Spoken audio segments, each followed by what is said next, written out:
ಸಂಸತ್ತು ಇಂದಿನಿಂದ 18ರವರೆಗೆ ನಡೆಯುವ ವಿಶೇಷ ಅಧಿವೇಶನದಲ್ಲಿ ಮಹತ್ವದ ರಾಜಕೀಯ ಬೆಳವಣಿಗೆಗೆ ಸಾಕ್ಷಿಯಾಗಲಿದೆ. ಕೇಂದ್ರ ಸರ್ಕಾರವು ನಾರಿ ಶಕ್ತಿ ವಂದನ್ ಅಧಿನಿಯಂಗೆ ತಿದ್ದುಪಡಿ ತರಲು ಮತ್ತು ಲೋಕಸಭೆಯ ಸ್ಥಾನಗಳನ್ನು 850ಕ್ಕೆ ವಿಸ್ತರಿಸುವ ಗಡಿಬದ್ಧತೆ ಮಸೂದೆಯನ್ನು ಇವತ್ತು ಮಂಡಿಸಲಾಯಿತು. ಇದಕ್ಕೆ ವಿಪಕ್ಷಗಳು ಆಕ್ಷೇಪದ ನಡುವೆಯೂ ಯಶಸ್ವಿಯಾಗಿ ಮಸೂದೆ ಮಂಡನೆ ಆಯಿತು. ಈ ಬಗ್ಗೆ ಒಂದು ರಿಪೋರ್ಟ್ ಇಲ್ಲಿದೆ. ಗದ್ದಲದ ನಡುವೆ ಲೋಕಸಭೆಯಲ್ಲಿ 3 ಮಸೂದೆ ಮಂಡನೆ. ಕ್ಷೇತ್ರ ಮರು ವಿಂಗಡಣೆ ಬಿಕ್ಕಟ್ಟಿನ ಬಗ್ಗೆ ರಾಹುಲ್ ಗಾಂಧಿ ಆಕ್ರೋಶ.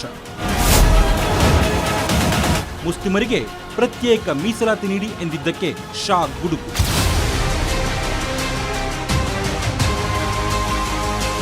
ಲೋಕಸಭೆಯಲ್ಲಿ ಗದ್ದಲದ ನಡುವೆಯೇ ಮಹಿಳಾ ಮೀಸಲಾತಿ ಹಾಗೂ ಗಡಿ ನಿರ್ಣಯ ಹಾಗೂ ಕೇಂದ್ರಾಡಳಿತ ಪ್ರದೇಶಗಳ ಕಾನೂನುಗಳ ತಿದ್ದುಪಡಿ ಮಸೂದೆ ಯಶಸ್ವಿಯಾಗಿ ಮಂಡನೆಯಾಗಿದೆ.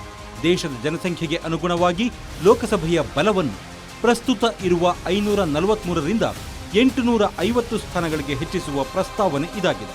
ಇದೇ ರೀತಿ ರಾಜ್ಯ ವಿಧಾನಸಭೆಗಳ ಸ್ಥಾನಗಳನ್ನು ವಿಸ್ತರಿಸುವ ಉದ್ದೇಶವನ್ನು ಸರ್ಕಾರ ಹೊಂದಿದೆ. ಕ್ಷೇತ್ರ ಪುನರ್ವಿಂಗಡಣೆಯ ನಂತರ ಇದು ಜಾರಿಗೆ ಬರಲಿದೆ. ಇಂದು ಲೋಕಸಭೆಯಲ್ಲಿ ಕೇಂದ್ರ ಕಾನೂನು ಸಚಿವ ಅರ್ಜುನ್ ರಾಮ್ ಮೇಘವಾಲ್ ಅವರು ಮಸೂದೆಯನ್ನ ಮಂಡಿಸಿದರು. ಆದರೆ ಈ ಮಸೂದೆ ಮಂಡಿಸುತ್ತಿದ್ದಂತೆ ಕಾಂಗ್ರೆಸ್ ನಾಯಕ ಕೆಸಿ ವೇಣುಗೋಪಾಲ್ ವಿರೋಧಿಸಿದರು. ಈ ವೇಳೆ ಸದನದಲ್ಲಿ ಕೋಲಾಹಲಕ್ಕೆ ಕಾರಣವಾಯಿತು. ನಾವು ಮಹಿಳಾ ಮೀಸಲಾತಿಯ ಪರವಾಗಿದ್ದೇವೆ, ಆದರೆ ಸರ್ಕಾರ ಇದನ್ನು ತರುತ್ತಿರುವುದು ರಾಜಕೀಯ ಪ್ರೇರಿತವಾಗಿದೆ. ಇದು ಸರಿಯಲ್ಲ. ಕ್ಷೇತ್ರ ಪುನರ್ವಿಂಗಡಣೆಯ ಹೆಸರಿನಲ್ಲಿ ಸರ್ಕಾರ ಚುನಾವಣಾ ತಂತ್ರ ಹೆಣೆಯುತ್ತಿದೆ ಎಂದು ವಿಪಕ್ಷ ನಾಯಕರು ಆರೋಪಿಸಿದರು. ಇನ್ನು ಡಿಲಿಮಿಟೇಷನ್ ಮಸೂದೆಯನ್ನು ಸಂಸತ್ತಿನಲ್ಲಿ ಅಮಿತ್ ಶಾ ಮಂಡಿಸಿದ್ದರು. 2026ರ ಹಳೆಯ ಡಿಲಿಮಿಟೇಷನ್ ಕಾಯ್ದೆ 2022 ಅನ್ನು ರದ್ದುಗೊಳಿಸುತ್ತದೆ ಮತ್ತು ಬದಲಾಯಿಸುತ್ತದೆ. ಈ ಮಸೂದೆಯು ಹೊಸ ಡಿಲಿಮಿಟೇಷನ್ ಆಯೋಗವನ್ನು ಸ್ಥಾಪಿಸಲು ಅವಕಾಶ ನೀಡುತ್ತದೆ. ಈ ಆಯೋಗವು ಕ್ಷೇತ್ರಗಳ ಗಡಿಗಳನ್ನು ಮರುವರ್ಗೀಕರಣ ಮಾಡಲಾಗುವುದು ಎಂದು ತಿಳಿಸಿದರು. मान्यवर मैं आपके माध्यम से सदन को बताना चाहता हूं कि सरकार ने जाति की जनगणना करने का निर्णय ले चुकी है और आप बैठिए बता दो। अरे बैठिए भाई, बैठिए। और जाति के साथ ही ये जनगणना हो रही है.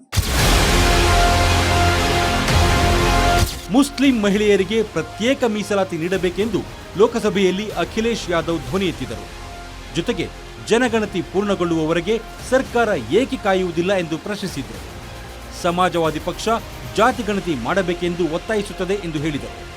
ಈ ವೇಳೆ ಗೃಹ ಸಚಿವ ಅಮಿತ್ ಶಾ ಸಂಸದ ಅಖಿಲೇಶ್ ಯಾದವ್ ವಿರುದ್ಧ ಆಕ್ರೋಶಗೊಂಡು, ನಿಮ್ಮ ಪಕ್ಷದಿಂದ ಎಷ್ಟು ಮಹಿಳಾ ಸಂಸದರಿದ್ದಾರೆ, ಎಷ್ಟು ಮಹಿಳೆಯರು ಮುಖ್ಯಮಂತ್ರಿಯಾಗಿದ್ದಾರೆ ಎಂದು ಕಿಡಿಕಾರಿದ ಶಾ, ನೀವು ಬೇಕಾದರೆ ನಿಮ್ಮ ಪಕ್ಷದ ಎಲ್ಲಾ ಟಿಕೆಟ್ಗಳನ್ನು ಮುಸ್ಲಿಂ ಮಹಿಳೆಯರಿಗೆ ನೀಡಿ ಎಂದರು.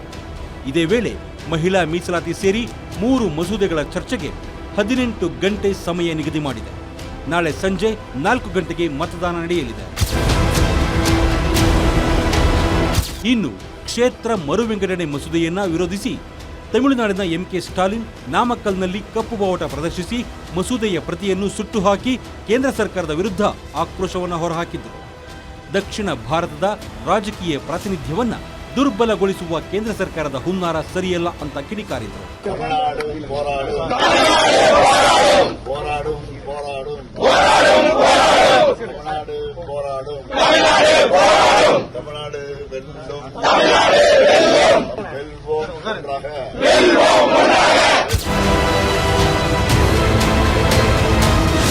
ಒಟ್ಟಾರೆ ಮಸೂದೆ ಅಂಗೀಕಾರಕ್ಕೆ ನಾಳೆ ಮತದಾನ ನಡೆಯಲಿದೆ. ಮಸೂದೆ ಅಂಗೀಕಾರಕ್ಕೆ 3/2 ಬಹುಮತ ಅಗತ್ಯವಿದೆ. ಪ್ರಸ್ತುತ ಲೋಕಸಭೆಯ ಒಟ್ಟು ಸದಸ್ಯರ ಸಂಖ್ಯಾಬಲ 540 ಇದೆ. ಆಡಳಿತಾರೂಢ ಎನ್ಡಿಎ ಸಂಸದರ ಸಂಖ್ಯೆ 294, ವಿಪಕ್ಷಗಳದ್ದು 238 ಸಂಖ್ಯೆ ಇದ್ದು, ಮಸೂದೆ ಅಂಗೀಕಾರವಾಗಲು 361 ಮತಗಳ ಅಗತ್ಯ ಇದೆ. ಮಸೂದೆ ವಿರುದ್ಧ ಮತ ಚಲಾವಣೆ ಮಾಡಲು ವಿಪಕ್ಷ ಮುಂದಾಗಿದೆ. ಇದು ಸರ್ಕಾರಕ್ಕೆ ದೊಡ್ಡ ತೊಡಕು ತಂದಿದೆ. News desk, guarantee news, Bengaluru.